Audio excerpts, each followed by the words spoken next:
خفا إنني معكما أسمع وأرى. دماغ میں شک تھا، حالانکہ حضور میں کوئی شک نہیں. ایک دن آ کے کہنے لگا کہ بتائیے میری مٹھی میں کیا ہے. تو نبی پاک صلی اللہ تعالی علیہ وسلم نے فرمایا اگر میں نے بتا دیا، کہنے لگا اگر آپ نے بتا دیا تو میں کلمہ پڑھ لوں گا. حضور نے فرمایا میں نے بتا دینا ہے پر تو نے کوئی نہیں پڑھنا، میں بتا دینا ہے. کہ بتائیے. تو حضور نے فرمایا چل سودا کر لیتے ہیں، اگر جو تیری مٹھی میں ہے وہی بتا دے پھر تیرا کیا خیال ہے. تو نبی پاک صلی اللہ تعالی علیہ وسلم نے کہا کیا بھائی ابو جہل کی مٹھی میں؟ تو اس کی مٹھی میں کنکر تھے، کنکروں نے کلمہ پڑھنا شروع کر دیا. جب کنکروں نے کلمہ پڑھا، پتھر تھے وہ، انہوں نے کلمہ پڑھا. ابو جہل نے وہ کنکر زمین پہ پھینکے، کہنے لگا اوہو تیرا جادو تو پتھروں پہاڑوں پہ بھی چلتا ہے. اب جملہ کہنے لگا ہوں سمجھ لینا. ابو جہل گوشت کا آدمی تھا، کنکر پتھر تھے، پتھر کلمہ پڑھ گئے. گوشت پوشت کا آدمی تھا پر کلمہ، کیونکہ یہاں کیا تھا؟ شک. اس نے آگے نہیں بڑھنے دی. گوشت پوشت کا شخص ہو کے پتھروں سے آگے نکل گیا. نبی پاک صلی اللہ علیہ وسلم کی خدمت میں آیا. بلکہ وہ جو یہودی والی روایت ہے اس کے پس منظر میں بھی بعض محدثین نے لکھا ہے، اس کو بھی اسی نے بھیجا. کہنے لگا جاؤ نبی پاک سے جا کے کہو اگر وہ درخت آپ کا کلمہ پڑھے تو میں بھی پڑھ لوں گا. درخت، اب درخت ہوتے تو جاندار ہیں پر کلمے تو کوئی نہیں نہ پڑھتے. درخت سے بھی تو انسانوں سے کلمہ پڑھنے کی بات، اگر درخت پڑھے تو میں پڑھ لوں گا. نبی پاک صلی اللہ علیہ وسلم دور بیٹھے تھے، درخت دور تھا. اور امام سیوطی علیہ رحمہ نے لکھا ہے درخت بھی کیکر کا تھا. نبی پاک صلی اللہ علیہ وسلم نے فرمایا اس یہودی سے کہ تو جا کے درخت کو کہہ کہ تجھے نبی پاک بلاتے ہیں. فرمایا میں گیا تو پھر تم نے کہنا جادو کر کے بلایا ہے. احتیاط بھی کی، ہر چیز آنکھوں کے سامنے رکھی. تو جا کے کہہ کہ تجھے بلاتے ہیں. وہ بندہ گیا، جا کے کہنے لگا، اور امام سیوطی نے اس کو لکھا ہے، کہنے لگے اس نے نبی پاک کا نام بھی نہیں لیا، کیونکہ ابو جہل اینڈ کمپنی کو پتا تھا کہ مصطفیٰ کے نام میں بھی بڑی برکت. خالی نام بھی نہیں لیا. کہنے لگا درخت وہ جو سامنے بیٹھے ہیں نا وہ تجھے بلا رہے. نام نہیں لیا حضور کا. وہ جو سامنے بیٹھے ہیں نا جاءت لدعوتہ الاشجار ساجدۃ. امام بوصیری کہتے ہیں درخت آیا اور سجدہ کرتا ہوا، زمین چیرتا ہوا آیا. کس طرح آیا؟ پہلے آگے جھکا، پھر پیچھے جھکا، دائیں جھکا، بائیں جھکا. یہاں بھی لکھنے والوں نے لکھا ہے کہ وہ نہ درخت اپنی جڑیں اکھیڑ رہا تھا. جب چلنا تھا نا اس نے حضور کی طرف آنا تھا تو آگے دائیں بائیں ہوا، جڑیں اکھیڑ رہا تھا. لیکن ہمارے استاد جب ہمیں یہ روایت پڑھایا کرتے تھے تو کہتے تھے جڑیں نہیں اکھیڑ رہا تھا. جب اس نے سنا مجھے نبی پاک نے بلایا تو اسے وجد ہو گیا تھا، وہ جھومنے لگ گیا تھا، جھوم رہا تھا. حضور نے مجھے بلا لیا. جاءت لدعوتہ الاشجار ساجدہ. تو درخت آیا، اس نے آ کے نبی پاک کو سجدہ کیا. لکڑی کا بنا ہوا درخت ہے. سجدہ کیا. سجدہ کرنے کے بعد درخت اٹھا اور اٹھ کے اس نے نبی پاک کا کلمہ پڑھا. وہ جس کو ابو جہل نے بھیجا تھا نا یہودی، وہ درخت کی حالت دیکھ کے کلمہ پڑھ گیا. وہ کلمہ پڑھ گیا، لیکن یہی بے ایمان کہنے لگا اوئے ہوئے ان کا تو درختوں پہ بھی جادو چلتا ہے. لا ریب فی، شک قرآن پاک میں، لیکن اگر بندے کے دماغ میں ہو اس کا علاج ہے کوئی، ادھر ہی شک بیٹھ جائے. کوئی سادی مثال دیتا ہوں کہ سامنے دیوار صاف ہو لیکن گرد اگر آئینے پہ پڑی ہو. دیوار صاف کرنی چاہیے کہ اینک کا شیشہ صاف کرنا چاہیے؟ ساری زندگی لوگ دیوار صاف کرتے گزار دیتے، ساری زندگی تراش خراش کرتے گزار، اپنی مرضی کی پینٹنگ کرتے گزار دیتے ہیں، پر اپنی آنکھ کی پتلی صاف نہیں کرتے. آنکھ کی پتلی صاف نہیں کرتے. کسی نے حضرت رومی سے کہا تھا حضور دنیا میں کوئی اچھا ملتا نہیں. فرمانے لگے تھوڑا رونا شروع کر تاکہ تیری پتلیاں وضو کر لیں. وضو کر لیں، وہ انہیں پتہ چل جائے کہ کتنے صاف ستھرے لوگ دنیا میں پائے جاتے ہیں. ابو جہل پھر آ گیا، کہنے لگا اگر آپ چاند کے 2 ٹکڑے کر دیں تو میں کلمہ پڑھنے کو تیار. اچھا یہاں بھی بڑی مزے کی بات ہے. اللہ نے پہلے کہہ دیا نبی پاک کو کہ ان الذین کفروا سواء علیہم اانذرتہم ام لم تنذرہم لا یؤمنون. محبوب یہ جن کی قسمت میں کفر ہے نا، آپ انہیں ڈرائیں چاہے نہ ڈرائیں، یہ ایمان نہیں لائیں گے. کنکروں نے بھی کلمہ پڑھ لیا، درختوں نے بھی پڑھ لیا، سارا کچھ ہو گیا، اور اللہ نے بھی کہہ دیا کہ محبوب اس بے ایمان نے کلمہ نہیں پڑھنا، پر حضور نے فرمایا یہ پڑھے نہ پڑھے ہم نے میدان نہیں چھوڑنا، جتنی دفعہ آئے گا نا ہم اسے ضرور معجزہ دکھائیں گے، جتنی دفعہ آئے گا ہم کیوں میدان چھوڑیں۔ آ کے کہنے لگا جی اگر چاند کے 2 ٹکڑے کر دیں تو اقتربت الساعۃ وانشق القمر، تو نبی پاک صلی اللہ علیہ وسلم نے انگلی کا اشارہ کیا، چاند 2 حصوں میں بٹا۔ کوہ صفا ایک پہاڑی تھی مکے میں، آدھا ٹکڑا پہاڑی کی اس جانب ہوا، آدھا اس جانب، یعنی وضاحت کی اللہ کریم نے کہ ایسے نہ ہو کہ یہ کہہ دی وہ تو ایسے بالکل شک ہوا تو مل گیا، پتہ نہیں میری آنکھوں پہ جادو ہو گیا، ملا ہے کہ نہیں ملا۔ جب ٹوٹا تو حدیث پاک میں آتا ہے کہ آدھا چاند کوہ صفا کی ادھر گیا اور آدھا تو پہاڑی تھی، چاند نیچے آیا، پہاڑی کے گرد گھوما، آگے جا کے ملا، یعنی وقفہ دیا گیا باقاعدہ دیکھنے کا، سمجھنے۔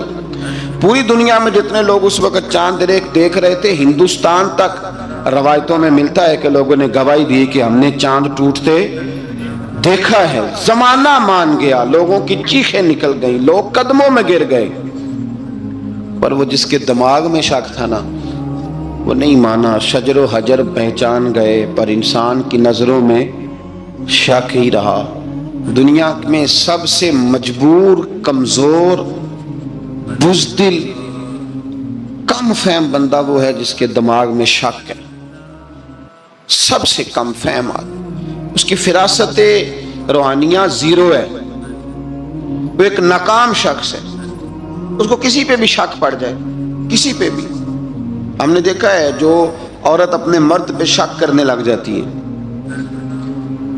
اس گھر کا کوئی علاج ہی نہیں ہوتا، جو شکوہ کرتی ہے روٹی کا، پیسوں کا، وہ کسی دور میں مسئلہ اس کا حل ہو جاتا ہے، جو نافرمان ہوتی ہے اس کا بھی مسئلہ کسی نہ کسی زمانے میں حل ہو ہی جاتا ہے۔ یہ جس کو شک پڑ جاتا ہے نا، شک، اس کا مسئلہ قیامت کی صبح تک حل نہیں ہوتا۔ اگر مرد کو شک پڑ جائے اس کا مسئلہ بھی کبھی زندگی میں دوبارہ حل، یاد رکھیں۔ یہ جو شکوک و شبہات ہے نا، قرآن پورا شکوک و شبہات کا ازالہ کرتا ہے، کافر کے سوال کا جواب دیتا ہے، منافق کے سوال کا جواب دیتا ہے، قرآن مجید ہر ایک کی تسلی کراتا ہے، لیکن شروع میں بتا دیا کہ لا ریب فی، شک والی گنجائش اس میں۔ لوگ آج تک شک کر رہے ہیں کہ اللہ کا کلام ہے کہ نہیں، آج تک لوگ کہیں۔ تو میرے بھائی، شکوک والی زندگی کمزور ہوتی ہے، شکوک والی، عقل مند لوگوں کی زندگی کمزور زندگی ہے۔ صحابہ کرام عمل والے لوگ تھے، وہ بحثوں میں الجھے رہتے تو عمل نہ کر پاتے۔ ہمارے ہاں نا بحث ہوتی ہے جس مسئلے کا کوئی تعلق ہی نہیں، الجھنوں سے نکل آئیں، عمل کا رستہ، بحث جو ہوتی ہے یہ عمل کا رستہ روکتی ہے۔ عقل مند نہ بنے، فرما بردار بنے۔ میرے بھائی، شکوک و شبہات والی جو لائف ہے، لیکن نا انبیاء کرام علیہ السلام کے بارے میں شکوک و شبہات ہیں، اولیاء عظام کے بارے میں۔ اب ایک نیا شک پیدا ہو گیا ہے کہ فیض ملتا ہے کہ نہیں ملتا۔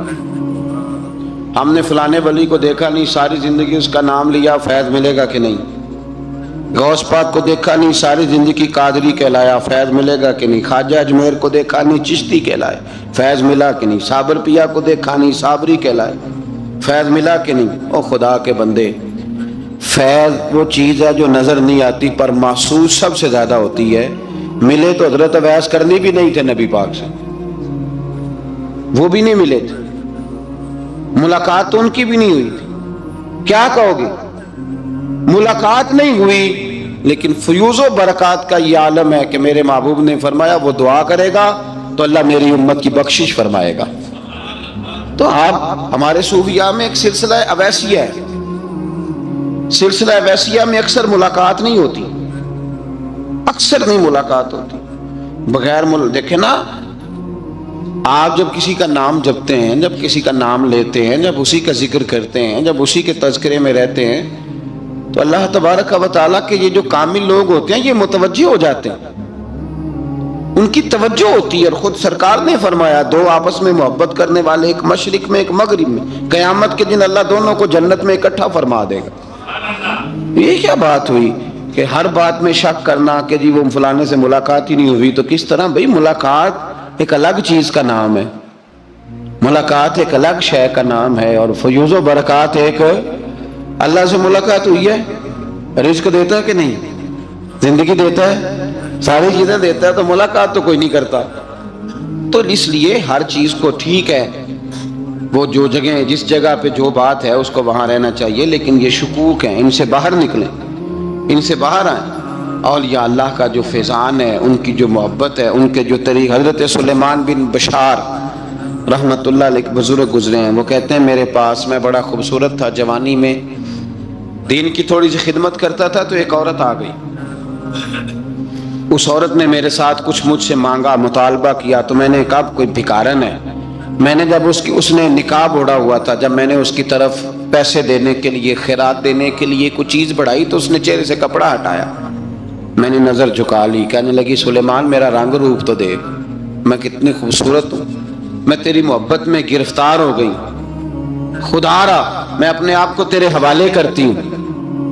آپ فرماتے ہیں جب اس کے نیت اور ارادے میں اور لفظوں میں نے فطور دیکھا، تو میں استغفر اللہ پڑھتا وہاں سے بھاگ گیا، اتنا دوڑا کہ میں بصرہ سے باہر نکل گیا، شہر سے ہی باہر آ گیا، عورت سے دوڑ رہا ہے، مرد نوجوان خوبصورت۔ فرماتے ہیں عشاء کی اذانیں ہو رہی تھی، نماز پڑھ کے میں مسجد میں سو گیا، تو مجھے حضرت یوسف علیہ السلام کا دیدار ہوا۔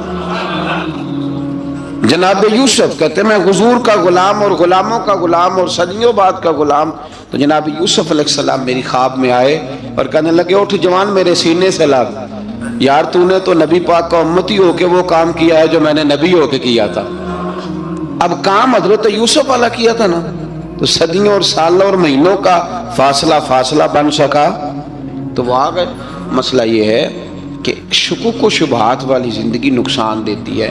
حضرت ہمارے سلسلہ مقدسہ میں ایک سلسلہ علویہ ہے جو اعلیٰ حضرت فاضل بریلوی کو حاصل تھا، شاہ عبدالعزیز صاحب محدث دہلوی رحمۃ اللہ تعالیٰ علیہ نے بڑا لکھا مولا علی کی شان پہ، حضرت علی پہ کلام، ان کا ذکر، ان کے تذکرے اس قدر فنا ہو گئے کہ ہر وقت ذکر علی کرتے۔ فرماتے ہیں مجھے خواب میں حضرت علی کا دیدار ہوا، انہوں نے مجھے بیعت فرمایا اور مجھے اپنے سلسلہ مبارکہ میں اجازت دی۔ تو شاہ صاحب رحمت اللہ علیہ فرمایا کرتے تھے کہ میں نے وہ بہت کم لوگ ہیں جن کو پھر ان میں بیعت فرمایا جاتا ہے، تھوڑے چند لوگ، اور ان کو سلسلہ مبارکہ میں اس میں چند لوگ ہیں۔ اعلیٰ حضرت کے بعد شاہ علیہ رسول ہیں، شاہ علیہ رسول کے بعد شاہ عبدالعزیز محدث دہلوی ہیں، وہ ڈائریکٹ مولا علی شیر خدا سے بیعت۔ تو مطلب یہ ہے کہ کام شکوک و شبہات سے نکلیں۔ قرآن نے کہا لا ریب فی، قرآن میں شک البتہ وَإِن كُنتُمْ فِي رَيْبٍ مِّمَّا نَزَّلْنَا عَلَىٰ عَبْدِنَا، بندے کچھ شک کرتے ہیں، اگر انہیں شک ہو تو وہ اس طرح کریں کہ فَأْتُوا بِسُورَةٍ مِّن مِّثْلِهِ، پھر اس کی مثل ایک صورت لے کے آئیں، اور وَادْعُوا شُهَدَاءَكُم مِّن دُونِ اللَّهِ إِن كُنتُمْ صَادِقِينَ، سارے بے شک اپنے حمایتی بلا لیں اگر وہ سچیں۔ شک والی دنیا سے باہر نکل آئیں، حقیقت والی دنیا کو قبول کریں۔ شکوک و شبہات کا ازالہ نہیں ہوتا، شک دوسرے شک کو جنم دیتا ہے، نقص دوسرے نقص کو جنم دیتا ہے، غلطی دوسری غلطی کو جنم دیتی ہے۔ اور انسان جب تک شکوک کی، میں نے آپ کو کہہ دیا کہ ہر گھر بس سکتا ہے، ہر گھر، ہر عورت کے صحیح ہونے کی امید ہوتی ہے، پر جس بی بی کو اپنے خاوند کے کردار پہ شک ہو وہ بی بی کبھی مطمئن نہیں ہوتی۔ ہر گھر بس جاتا ہے، لیکن جس خاوند کو اپنے بیوی کے کردار پہ شک ہو جائے اس کا کبھی اس کے ساتھ سلوک مخلصانہ۔ شکوک والی زندگی بیماروں کی زندگی ہے، شکوک والی زندگی بیماروں کی زندگی، کمزوروں کی زندگی، بزدلوں کی زندگی۔ اس لیے حقیقت والی چیز جب تک آپ کے پاس کوئی چیز کلیئر ہو کے نہیں آتی، شریعت اسلامیہ نے بہتان کی سزا رکھی ہے 80 کوڑے، پتہ ہے آپ کو؟ جس نے ایسے ہی بہتان لگا دیا، دلیل ہی کوئی نہیں، ایسے ہی کہہ دیا کہ جی وہ مجھے شک ہے جی انہوں نے ایسے کیا ہے، فرمایا اسے کوڑے مارو۔ شک کی بنیاد پر بہتان ترازی کرتا ہے، کوڑے کی سزا رکھی، 80 کوڑے مارو اس ظالم۔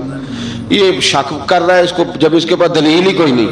یہاں بڑے بندے ہیں بات کر دیتے ہیں، کہتے ہیں جی وہ ایسا ہوا ہوگا، میں نے ایسا دیکھا تھا، ہوگا، کیا تھا، ممکن ہے۔ تو یہ شکوک ہے۔ اس شکوک یہ سامنے والے کا کچھ بھی نہیں بگڑتا، اس بیچارے کا کیا بگڑنا ہے۔ یاد رکھیں بڑی خوبصورت بات یہاں حضرت عبداللہ ابن مسعود کی، آپ فرمایا کرتے تھے جب کسی بندے پر بندے شک کرتے ہیں اور ناجائز شک کرتے ہیں، اللہ اس کی عزتوں میں اضافہ فرما دیتا ہے، اللہ اسے شان عطا کرتا ہے اپنی زندگی کو بیماریوں سے نکالنے. یہ روحانی بیماری ہے شک، اس سے باہر آنا. یہ ظلم ہے، اولیاء پہ بھی شک، صوفیاء پہ بھی شک، علماء پہ بھی شک، ہر بندے پہ شک، کوئی صحیح نہیں، سارے غلط، میں اکیلا صحیح. اس شک سے باہر آ جائیں. یہ نفسیاتی مریض بنا دے گا، بے سکون کرے گا، بے قرار کرے گا. اللہ تبارک و تعالیٰ نے نا ہمارے محبوب کریم علیہ السلام کو دنیا میں بھیجا تو فرمایا یا ایھا الناس قد جاءکم برہان من ربکم، اے لوگو تمہارے پاس تمہارے رب کی دلیل آ گئی. اللہ تبارک و تعالیٰ نے محبوب پاک علیہ السلام کو سراپا دلیل بنا کے بھیجا. باقی انبیاء کرام علیہم السلام کے پاس بھی اپنی نبوت کے دلائل کے طور پر بے شمار معجزات تھے، اور حضور کریم علیہ السلام کے تو پورے وجود کو ہی اللہ نے معجزہ بنایا. اور نبی پاک صلی اللہ تعالیٰ علیہ وآلہ وسلم کی نبوت کی دلیلیں، حضور کے رسالت کے مستحکم دلائل جگہ جگہ آپ کو ملیں گے. سب سے پہلی چیز تو یہ سمجھنے والی ہے کہ نبی پاک علیہ السلام نے جس چیز کو سب سے پہلے اپنی نبوت کی دلیل کے طور پر بیان فرمایا وہ حضور کا کردار ہے، سیرت ہے، عمل ہے، حضور کا لوگوں کے ساتھ رویہ ہے. نبی پاک علیہ السلام کی تبلیغ کے 3 دور ہیں.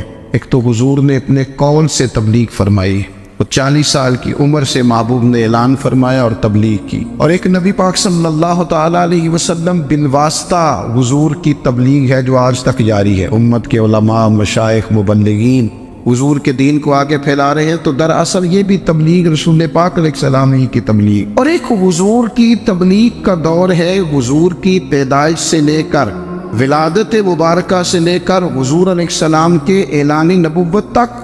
اس دوران نبی پاک نے جو تبلیغ فرمائی ہے وہ اپنے کردار سے فرمائی. عرب کا وہ معاشرہ جو بڑا میلا کچیلا گدلا ہو چکا تھا، جس کے اندر سراسر مادہ پرستی کا زور تھا، جس کے اندر لوگ انسانوں کی خرید و فروخت کرتے تھے، جس کے اندر بیٹیوں کو زندہ دفن کر دیتے تھے، جس کے اندر جو آدمی جتنا زیادہ مضبوط ہوتا تھا اتنا زیادہ لٹیرا بن جاتا تھا، اس معاشرے کے اندر رسول کریم علیہ السلام نے 40 سال گزارے.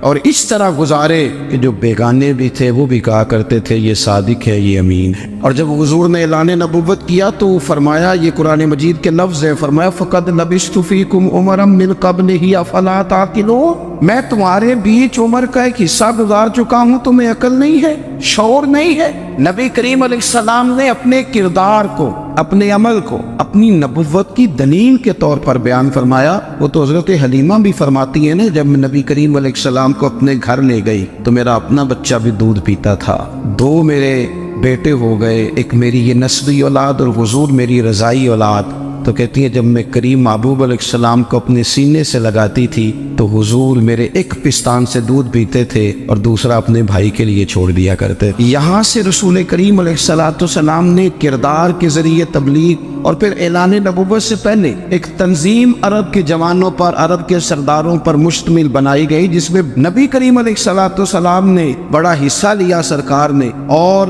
بڑے اہم لوگوں کو شعور حضور نے عطا فرمائے. وہ اس جماعت کا فیصلہ تھا کہ ہم سارے جوان، سارے بڑے لوگ ملیں گے. یہ حضور کے اعلان نبوت سے پہلے کی بات ہے. ہم بڑے لوگ ملیں گے، کسی بڑے کو کسی چھوٹے پر ظلم نہیں کرنے دیں گے، کسی آدمی کو کسی غریب کا حق نہیں کھانے دیں گے. حضور علیہ السلام نے نا اپنی کردار سے، اپنے عمل سے، اور آپ کا جو عمل ہوتا ہے نا وہ اصل ہوتا ہے. ایک ہوتا ہے آپ کوئی بات کرتے ہیں اور ایک ہوتا ہے کہ آپ کوئی عمل کرتے ہیں. آپ جب عمل کرتے ہیں تو عمل کے ذریعے بھی لوگوں تک بات پہنچتی ہے کہ دراصل آپ کا اٹھنا بیٹھنا چلنا پھرنا کیا ہے. میرے رسول کریم علیہ السلام کا اٹھنا بھی ایک نبی کا، بیٹھنا بھی ایک نبی کا، بات کرنا بھی ایک نبی کا، معاملات زندگی کرنا بھی ایک نبی کا، لین دین کرنا بھی ایک نبی کا. ایک شخص کہتے ہیں میں نے اعلان نبوت سے پہلے حضور علیہ السلام سے کوئی چیز خریدی تھی اور میں نے عرض کیا تھا آپ یہاں تشریف رکھیں، میں پیسے لے کے آتا ہوں. میں 3 دن کے بعد آیا. دیکھو یہ بات کرنی کتنی آسان ہے، بولنی کتنی آسان ہے، پر 3 دن یہاں میرے بھائی کو کسی شخص کو 2 گھنٹے انتظار کرنا پڑ جائے تو لوگ کہتے ہیں الانتظار وشد من القتل، یہ تو قتل سے زیادہ تکلیف والا معاملہ ہے منتظر رہنا کسی کا. کہتے 3 دن کے بعد میں آیا تو میرے رسول کریم وہیں تشریف فرمایا. بس اتنا فرمایا یار تم نے مجھے بڑی تکلیف میں ڈال دیا، 3 دن ہو گئے یہاں رکے ہوئے. تو حضور نے اپنے کردار کو، اپنے عمل کو، اپنے معاملات کو سب سے پہلے اپنی نبوت کی دلیل کے طور پر پیش کیا۔ کسی نے کیا خوب کہا تھا کہ جو تیری جان کے دشمن ہے وہ بھی کہتے ہیں، بظاہر تو آئے ہیں نا ہجرت کی رات جان لینے، لیکن امانتیں حضور کے گھر میں رکھی ہوئی ہیں، امانتیں کاشانہ نور پہ پڑی ہے۔ وہ جو تیری جان کے دشمن ہے وہ بھی کہتے ہیں کہ امین تو ہے اور صداقت کی آبرو تو ہے۔ تو پہلے کردار، پھر دوسری بات، اللہ تعالیٰ نے اپنے محبوب علیہ السلام کو اپنا مطلق نائب بنا کر، اپنا محبوب اعظم بنا کر، ویسے ہی سارے انسانوں کے بارے میں کہا وَإِذْ قَالَ رَبُّكَ لِلْمَلَائِكَةِ إِنِّي جَاعِلٌ فِي الْأَرْضِ خَلِيفَةً، میں زمین میں اپنا نائب بنانے والا ہوں۔ لیکن حضور علیہ السلام تو محبوب ہے نا، حضور کی نیابت تو محبوبیت کے درجے پر فائز ہے۔ تو رسول پاک کو رب کریم نے اس طرح کا بنا کے بھیجا کہ حضرت عبداللہ ابن رواحہ رضی اللہ تعالیٰ عنہ بیان فرماتے ہیں کہ اگر حضور کوئی معجزہ نہ بھی دکھاتے، نبی کریم علیہ السلام سے کوئی اعجاز لوگ نہ بھی دیکھتے، تو محبوب کا تو چہرہ ہی اس طرح کا تھا، لوگوں نے دیکھتے جانا تھا اور کلمہ پڑھتے جانا تھا۔ لیکن باوجود اس کے میرے رسول پاک کا اعجاز یہ ہے، کمال یہ ہے کہ حضور کبھی اشارہ کر دیں تو چاند دو ٹکڑے ہو جائے، کبھی دعا مانگ دیں تو ڈوبا ہوا سورج واپس آ جائے، کبھی محبوب گزرنے لگے تو پتھر آپ پر سلام پڑے، کبھی حضور پہاڑ پر چڑھ جائے تو پہاڑ وجد میں آ کر جھومنے لگے، محبوب کا کبھی نماز پڑھاتے ارادہ بن جائے تو اللہ تعالیٰ قبلے کا رخ ہی تبدیل فرما دے۔ کیا خوبصورت سوچ ہے اور کیا نظریہ دیتے ہیں بریلی کے امام، فرماتے اجابت کا جوڑا عنایت کا صحرا دلہن بن کے نکلی دعائے محمد، اور اجابت میں جھک کر گلے سے لگایا بڑی ناز سے جب دعائے محمد، دیکھو خدا کی رضا چاہتے ہیں دو عالم، خدا چاہتا ہے رضائے محمد صلی اللہ تعالی علیہ وسلم۔ اور ایک مقام پہ فرماتے ہیں نائب دست قدرت پہ لاکھوں سلام، نائب دست قدرت پہ لاکھوں سلام۔ تو اللہ تعالیٰ نے نبی پاک صلی اللہ تعالی وسلم کو جو اعجاز۔ پھر ایک اور بات، حضور امی ہے، دنیا میں آ کر محبوب نے کسی سے پڑھا ہی نہیں، میرے محبوب نے جتنا پڑھا ہے رب کریم سے ہی پڑھا ہے۔ الرحمن علم القرآن خلق الانسان، رحمان نے قرآن سکھایا پھر انسان بنایا۔ اللہ تبارک و تعالیٰ کی بارگاہ کرم سے حضور نے لیا، رسول کریم امی ہے، یہ بھی حضور کی نبوت پر ایک بڑی دلیل۔ دیکھو ایک ہوتا ہے کوئی آدمی بچپن سے ہی کسی چیز سے شغف رکھے اور جب اس کی عمر بڑی ہو جائے تو کہتے ہیں اس کا تجربہ بڑا ہو گیا، یہ پہلے کچھ شعر کہتا تھا، کوئی ادبی جملہ کہتا تھا، تو اب اس کی یہ کام کرتے کرتے عمر بڑی ہو گئی ہے تو رسوخ حاصل ہو گیا۔ 40 سال کی عمر مبارک تک نبی کریم نے ایک شعر بھی نہیں کہا۔ حضور علیہ السلام نے کبھی کوئی ایسی بات، ویسے تو حضور کی ہر بات حکمت والی، لیکن جس کو عرب کے لوگ اپنے لہجے میں شاعری یا اپنے لہجے میں ادب کہتے تھے، وہ حضور نے بیان نہیں فرمایا۔ لیکن جب 40 سال کی عمر میں اعلان نبوت کیا تو پھر بڑے بڑے فصیح و بلیغ، بڑے بڑے سیانے طفیل بن عمر کہتے ہیں کہ اس شخص کو بھی میں نے دیکھا جسے بڑا ناز تھا اپنی فصاحت اور بلاغت پر، اور جب وہ حضور کے پاس آیا اور اس نے آ کے کچھ باتیں کی تو محبوب خاموشی سے سنتے رہے، اور جب وہ چپ کر گیا تو میرے کریم نے صرف سورہ فاتحہ پڑھی۔ کبھی اٹھتا تھا، کبھی بیٹھتا تھا، کبھی غور کرتا تھا، کبھی دائیں جاتا تھا، کبھی بائیں جاتا تھا، پھر کہنے لگا بتاؤ نا کلام کس کا ہے؟ فرمایا اس رب کا، اس رب کا، اس رب کا جس کا میں رسول بن کے آیا ہوں۔ نبی کریم صلی اللہ تعالی علیہ وسلم امی ہے، لیکن حضور نے کائنات کے رازوں سے پردے ہٹا دیے، نبی کریم نے جینے کے سلیقے بتا دیے، حضور نے ہر شخص کو اس کے مقصد حیات سے آگاہ کر دیا۔ نبی کریم علیہ السلام نے وہ فلسفہ حیات بیان کیا کہ لوگوں کو صرف جینے میں مزہ نہیں آیا، مرنے میں بھی مزہ آنے لگا۔ لوگ آگے بڑھ بڑھ کے جانیں پیش کرنے لگے، اپنی اولادیں قربان کر، جو فلسفیوں سے کھل نہ سکا اور نقطہ بروں سے حل نہ ہوا، وہ راز ایک طیبہ والے نے بتلا دیا چند اشاروں میں۔ محبوب کریم امی ہیں، لیکن حضور نے اس طرح دنیا کو سکھایا، اس طرح دنیا کو پڑھایا، اس طرح حضور نے علم کے چراغ اور دیپ روشن کیے کہ قیامت تک جسے روشنی ملے گی نا، اسے صرف دروازہ مصطفیٰ سے ملے گی، اسے رسول کریم علیہ السلام کے تر دولت سے ملے۔ کچھ لوگوں نے کہا کہ اپنے پاس سے آیات بنا کے لاتے، اپنے گھر میں بیٹھ کے